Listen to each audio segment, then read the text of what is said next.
नमस्कार रसिकांनो, मी जगदीश खांदेवाले सर्व रसिकांचे युवराज चॅनलवर सहर्ष स्वागत करीत आहे. मी आपल्यासमोर माझ्या भास आभास या कादंबरीचे 7वे प्रकरण खून हे वाचणार आहे.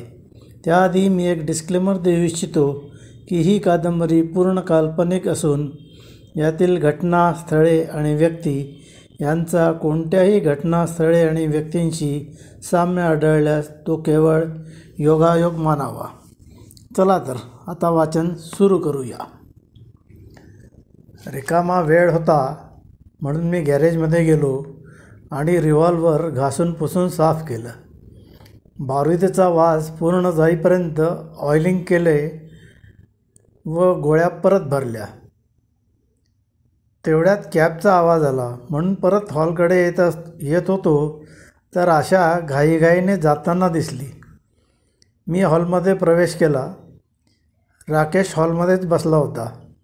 ये, कुठे गेला होतास? एक राऊंड मारून आलो. कोणी दिसलं काय पवन? माझे रिव्हॉल्वर मला परत दे. एअरपोर्टला तुला सोडेपर्यंत माझ्याकडे असू दे. नको, आत्ताच दे. रीटाला पाहिजे. मी मुकाट्याने त्याला रिव्हॉल्वर दिलं. त्याने चक्क नाकाला लावून बारूदीचा वास घेतला. उघडून गोळ्या बघितल्या. हे तर मी तुला जसं दिलं होतं तसंच आहे. तू चांगलाच अंगरक्षक दिसतो. एकही गोळी वापरली नाही.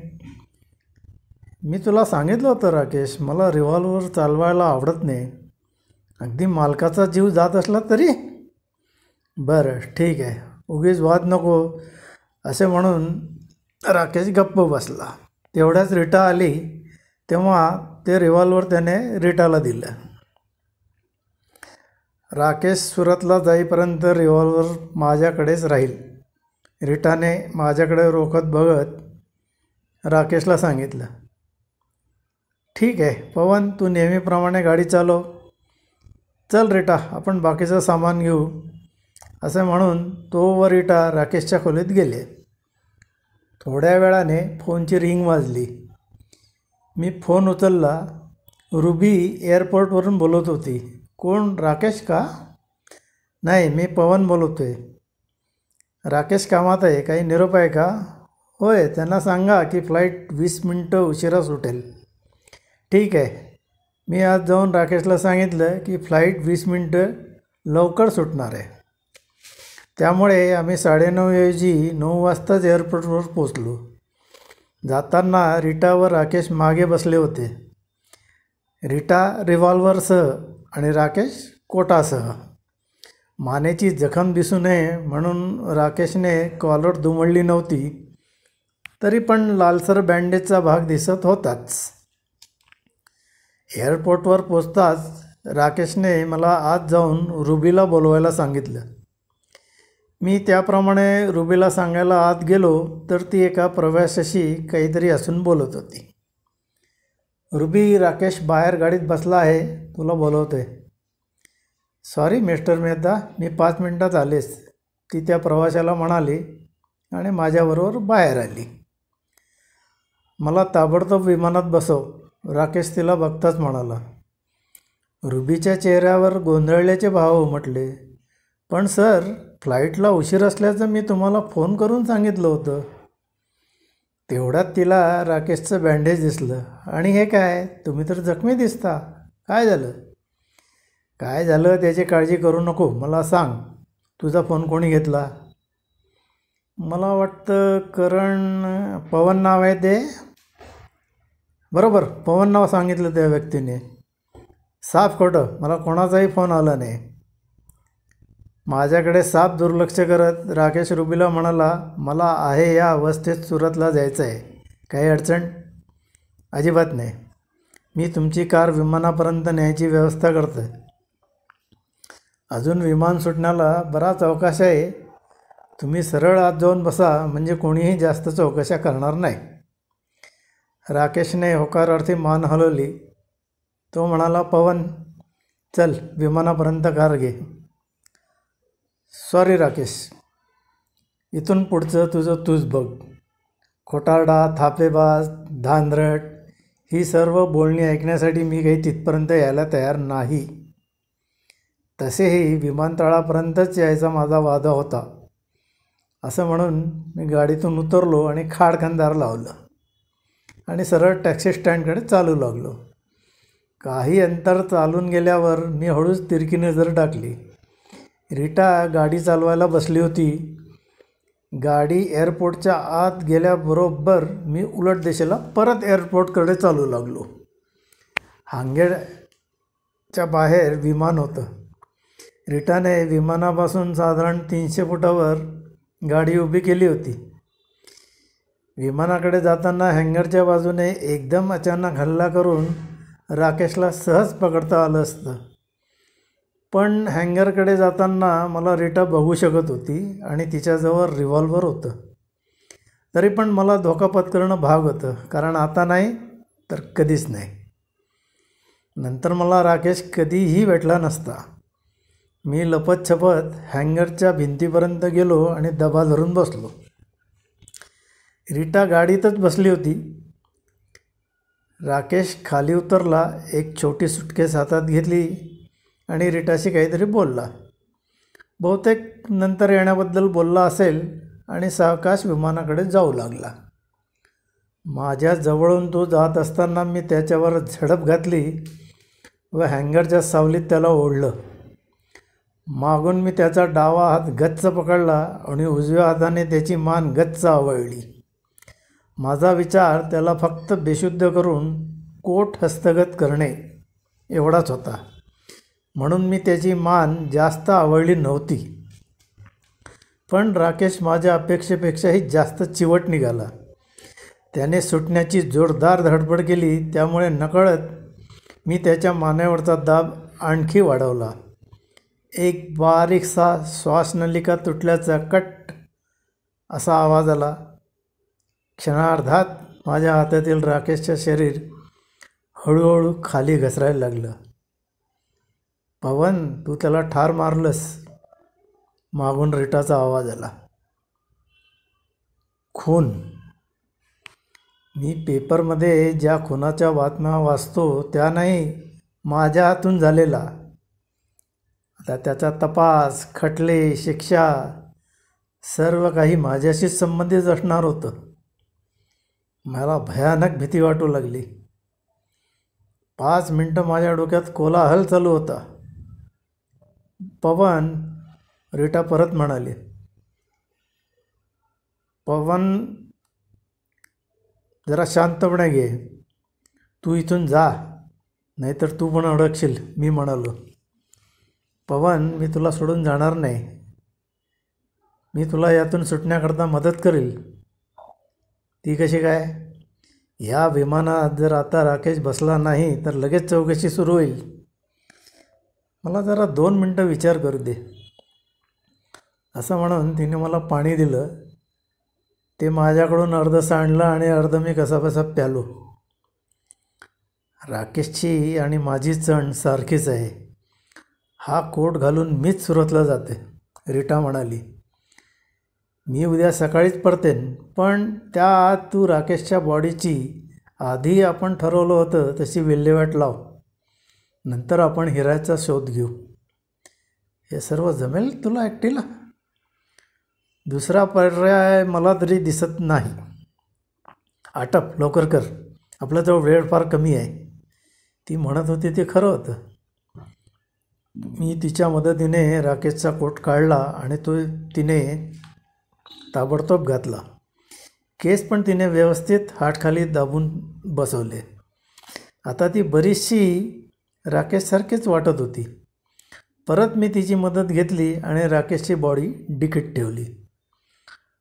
पवन, सांभाळून घरी जा, रस्त्यात अपघात करू नकोस, रीटा म्हणाली. डिकीत राकेशला ठेवण्याआधी तिने त्याचे बँडेज काढून स्वतःच्या मानेला गुंडाळायची खबरदारी घेतली होती. सर्व उरकायला आम्हाला 10 मिनटं लागली असतील. नंतर ती विमानात जाऊन बसली. मी तिला निरखत होतो. राकेशचं सोंग तिला बऱ्यापैकी जमलं होतं. ती शिडीच्या पायऱ्या चढून विमानात गेली. चेकलिस्टवरून नावे बघणाऱ्या मुलीला तिचा अजिबात संशय आला नाही आणि ती आत गेली. हळूहळू बाकीचे प्रवासी यायला सुरुवात झाली. 15 मिनिटातच सर्व प्रवासी आले. मी गाडी वळवून एअरपोर्टच्या बाहेर निघू लागताच मला आशा धावत येताना दिसली. ती फारच दूर होती. मी कारमधून उतरलो व तिच्या दिशेने जाऊ लागलो. थोडे थांबून तिने एका अधिकाऱ्याला काहीतरी विचारलं. त्याने विमानाकडे बोट दाखवलं. आशा, काय झालं? तू इथे कशी? मला जाऊ दे, मला राकेशला अर्जंट भेटायचं आहे, ती म्हणाली. आशा, तो विमानात बसला पण आणि विमान सुटण्याच्या बेतात आहे. तुझ्या गतीने तू पोचायच्या आत तो सुरतला पोचेल. त्यापेक्षा काय आहे ते मला दे, मी त्याला ते पोचवतो. ठीक आहे, असं म्हणून तिने एक छोटंसं पार्सल दिलं. मी ते खिशात घातलं आणि धावत विमानापर्यंत गेलो. शिडी चढून चेक करणाऱ्या मुलीला मी विचारलं, मिस्टर मेहता आत बसलेत का? दूरवरून आशा बघत असणार याची मला खात्री होती. त्या मुलीने सगळी नावं परत चेक करून मेहता नावाचा कोणीही नाही हे सांगितलं. मी खाली उतरताच शिडी बाजूला घेण्यात आली. मी तसाच आशाकडे पळत गेलो आणि पार्सल दिल्याचं सांगितलं. तोवर विमान उडालं होतं. आता बरीच आशा शांत झाली होती. तिला यायला उशीर व्हायचं कारण म्हणजे येताना तिच्या कॅबचा छोटासा अपघात झाला होता. तिच्या चेहऱ्यावर काही ओरखडे होते, तशीच ती थोडीशी लंगडत पण होती. माझी राकेशशी भेट होणं फार जरुरी होतं. पण या अपघातामुळे सगळा घोळ झाला. आणि रीटा कुठे आहे? आम्ही फारच लवकर आल्याने रीटा घरी गेली असं मी त्याला सांगितलं. आता तू काय करणार आहे? तिने अचानक विचारलं. काही नाही, थोड्या वेळाने मी मुंबईला जाणार. ठीक आहे, आपण बहुतेक परत कधीच भेटणार नाही. बरोबर आहे, मी म्हणालो. पण मी चूक होतं. रात्रीच्या अंधारात सायंतारा अतिशय विचित्र आणि भीतीदायक वाटत होतं. मी गाडी गॅरेजमध्ये ठेवली तेव्हा साधारणपणे 11चा सुमार असावा. राकेशची विल्हेवाट लावण्याकरता मला अजून 1.5 तास तरी थांबावं लागणार होतं. मी तसाच हॉलमध्ये गेलो. एक स्कॉचचा मोठा पेग बनवून हॉलमध्ये बसलो. तसा अजूनही झाल्या घटनेचा माझ्यावरचा परिणाम कमी झाला नव्हता. माझ्या हातून खून झाला यावर आणि डेड बॉडी गाडीच्या डिकीत आहे यावर माझा अजूनही विश्वास बसत नव्हता. नकळत मी रीटाची इच्छा पूर्ण केली होती.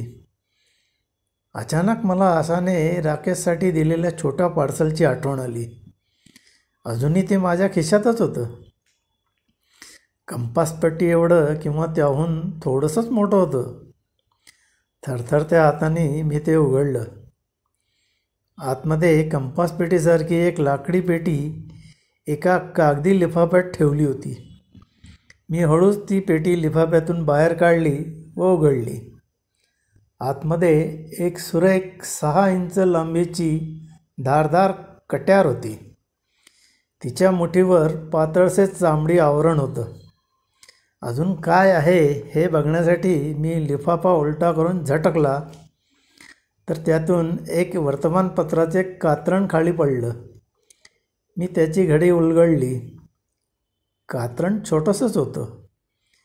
त्यातील बातमी अशी होती की कोलकाता येथील एका नाईट क्लबमध्ये काम करणाऱ्या बिपिन नावाच्या एका व्यक्तीचा खून झाला असून पोलिसांचा संशय रीटा नावाच्या त्याच्या महिला पार्टनरवर होता.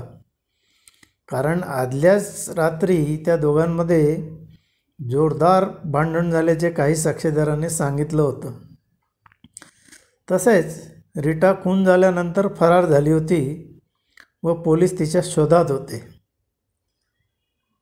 आता मला उलगडा झाला की रीटा का सारखं राकेशला ठार मारण्याचा आग्रह करीत होती.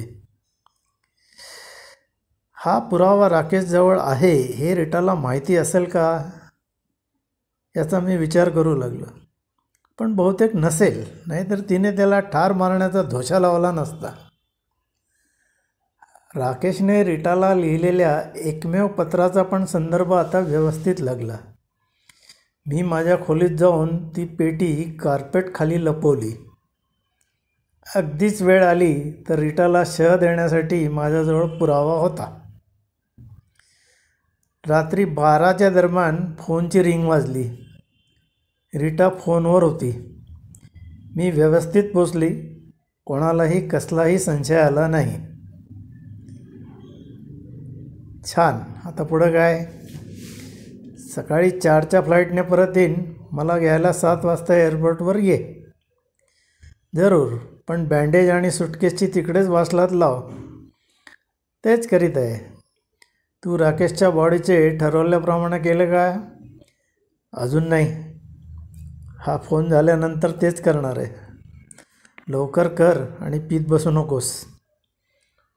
फोनवर मी कितीही धीराचा आव आणला तरी हे काम करायच्या आधीच मला घाम फुटला होता. मी अजून अर्धी बाटली रिचवली. मग शांतपणे कामाची आखणी केली. काय काय वस्तू लागतील आणि त्या कुठे कुठे आहेत याची मनात उजळणी केली. काही सिमेंटचे वजनदार ठोकळे मी अडगळीच्या खोलीत बघितले होते. तिथे जाड वायर आणि एक ढकलगाडी पण होती. सिमेंटचे ठोकळे चांगलेच वजनदार होते. साधारण 50-60 किलोचा एक असावा. मी तसाच अडगळीच्या खोलीत गेलो. जाड वायर आणि एक सिमेंटचा ठोकळा कसाबसा उचलून ढकलगाडीत ठेवला व हळूहळू विहिरीकडे गेलो. तिथे पोचल्यावर तो ठोकळा परत काढून विहिरीच्या कठड्यावर ठेवला. नंतर त्या ठोकळ्याभोवती वायर करकचून बांधली आणि अर्ध्याहून जास्त वायर जमिनीवर मोकळी सोडली. नंतर परत मी ढकलगाडी घेऊन गॅरेजमध्ये गाडीपाशी गेलो. आता सर्वात महत्त्वाचा आणि कठीण भाग पार पाडायचा होता. बराच धीर गोळा करून मी डिकी उघडली. 2 तास उलटून गेल्याने राकेशचे प्रेत ताठरले होते. कितीही प्यालो असलो तरी ते बाहेर काढताना माझा घाम निघाला. एकदा तर हे सर्व सोडून सरळ पळून जावं असं मला वाटलं. पण एकदाचे ते बाहेर काढल्यावर पुढचं काम सोपं होतं. मी प्रेत ढकलगाडीवर ठेवलं. अंधुक चंद्रप्रकाश होता. फार्म हाऊस एका टोकाला असल्यामुळे कोणी बघायची शक्यता नव्हती. मी हळूहळू ढकलगाडी विहिरीपर्यंत आणली. प्रेत काढून त्याभोवती वायरच्या दुसऱ्या टोकाकडून वायर करकचून बांधली व ते पण कठड्यावर सिमेंटच्या ठोकळ्याजवळ ठेवलं. आता वायरच्या एका टोकाला ठोकळा आणि दुसऱ्या टोकाला राकेश होता. मी त्याचे प्रेत हळूच पाण्यात सोडलं व त्यानंतर ठोकळा पाण्यात ढकलला. रसिकांनो, हे होते भास आभास या कादंबरीचे 7वे प्रकरण, खून. हे प्रकरण आपल्याला आवडले असल्यास लाईक करा आणि मित्रमंडळींबरोबर शेअर करा. तसेच कृपया ओविराज चॅनेल सबस्क्राईब करा. माझ्या इतर कथा कादंबऱ्या ऐकण्यासाठी ओविराज चॅनेलची लिंक डिस्क्रिप्शनमध्ये दिली आहे. लवकरच पुढील भाग सादर करेन. धन्यवाद.